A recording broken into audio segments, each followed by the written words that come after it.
ஒரு புத்தகத்தோட வந்திருக்கேன். இந்த புத்தகம் நிறைய பேர் கேள்விப்பட்டிருக்க வாய்ப்பு இருக்கு. கொஞ்சம் பிரபலமான புத்தகம் தான். இந்த புத்தகத்தோட பெயர் பர்தா. இந்த புத்தகத்தை எழுதினவங்க மாஜிதா அவர்கள். பர்தான்னு சொல்லும் போது இது ஒரு கட்டுரை தொகுப்பு அப்படின்னு கூட நீங்க நினைக்கலாம். ஆனா இது கட்டுரை தொகுப்பு இல்ல, ஒரு நாவல். இந்த நாவல்ல நிறைய விஷயங்கள் நம்ம ரிலேட் பண்ணிக்க முடியற மாதிரி, அப்படி இல்லைன்னா நம்ம இப்படித்தானே யோசிச்சோம், இது இந்த கதையில இருக்கிற சுரையான்ற அந்த கேரக்டர் யோசிக்குதே அப்படின்னு சொல்ற மாதிரி ரொம்ப முக்கியமான சில விஷயங்களை பத்தி பேசியிருப்பாங்க. அண்டர்லைன் பண்ணி சொல்லணும்னா இது பெண்களோட சுதந்திரமும் உடை மற்றும் உடல் அரசியல் அப்படின்னே சொல்லலாம். இந்த புத்தகத்துல சுரையா அப்படின்னு ஒரு சின்ன குழந்தை இருக்காங்க. அந்த சின்ன குழந்தை வளர்ந்து அவங்களுக்கு ஒரு குழந்தை பிறக்கிற வரை அந்த லைஃப் டைம்ல ஒரு சமூகமா என்னென்னவெல்லாம் அந்த சமூகம் மாற்றம் அடையுது, அதுக்கு காரணம் என்னவா இருக்கு அப்படின்றதையெல்லாம் ரொம்ப டீட்டெயிலா அவங்க பேசியிருப்பாங்க. இந்த சுரையன்ற குழந்தை பிறந்து அவங்க ஸ்கூலுக்கு போயிட்டு இருக்கும் போதெல்லாம் பர்தா அப்படின்ற ஒரு விஷயம் அந்த சமூகத்துல இருக்கவே இருக்காது.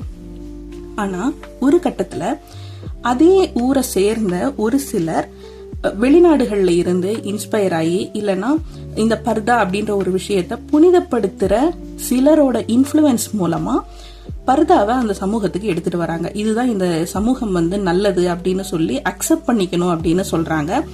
இத சில செயல்பாடுகள் மூலமா அக்செப்ட் பண்ணவும் வைக்கிறாங்க. அதுதான் ரொம்ப முக்கியமான ஒரு விஷயம். ஏன்னா ஒரு கலாச்சாரம் பண்பாடு அப்படின்றது நிறைய பேரால ஒப்புக்கொள்ளப்பட்டால் மட்டும்தான் அது நடைமுறைப்படுத்த முடியும். அந்த மாதிரி இந்த பர்தாவை இந்த கலாச்சாரம்னு பண்பாடுன்னு எடுத்துட்டு வந்தவங்க அத அந்த ஊர்ல இருக்கிற பெண்களையே ஒத்துக்க வைக்கிறாங்க. காலப்போக்குல அவங்களோட கலாச்சாரத்துல ரொம்ப முக்கியமான ஒரு விஷயமா இந்த பர்தா மாறுது. ஆனா சுரையாக்கு இத பார்க்கும் போதெல்லாம் கேள்வி எழுந்துகிட்டே இருக்கு. ஏன்னா சின்ன வயசுல எல்லாம் இந்த மாதிரி ஒரு விஷயம் இல்லவே இல்லையே, இப்ப என்ன திடீர்னு கலாச்சாரம் பண்பாடு நம்ம மதம் சொல்லி இருக்கு அப்படி இப்படின்னு சொல்லிட்டு இந்த மாதிரி பர்தாவை கம்பல்சரின்னு சொல்றாங்க அப்படின்னு சொல்லிட்டு அவங்களுக்கு பயங்கர கஷ்டமா இருக்கு. இன்னும் சொல்ல போனா நிறைய பிராக்டிக்கல் டிஃபிகல்டிஸா அவங்க ஃபேஸ் பண்றாங்க.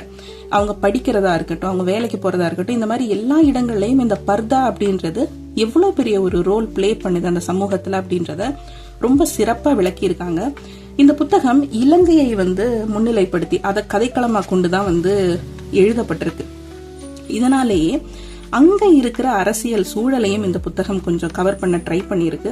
நிறைய இடங்கள்ல அட ஆமா இல்ல நம்மளும் இப்படிதானே யோசிச்சோம், பெண்களோட உடை அப்படின்றது என்ன, இந்த மாதிரி நிறைய கேள்விகளை நமக்குள்ள எழுப்பிட்டே இருக்கும்.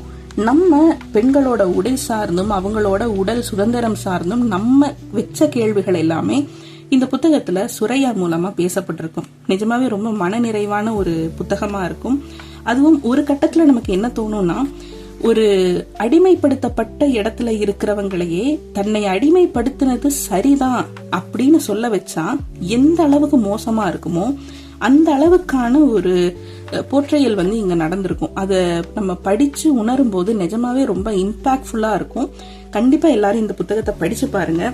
ஒரு பண்பாடு கலாச்சாரம் அப்படின்றது நிஜமாவே என்ன, ஒரு சமூகத்துல பண்பாடு கலாச்சாரம்னு சொல்றது யாரு, அதை யார் மேல திணிக்கிறாங்க, அதன் மூலமா பயனடைகிறவங்க யாரு அப்படின்னு சொல்லிட்டு நிறைய விஷயங்களை இந்த புத்தகம் பேசி இருக்கு.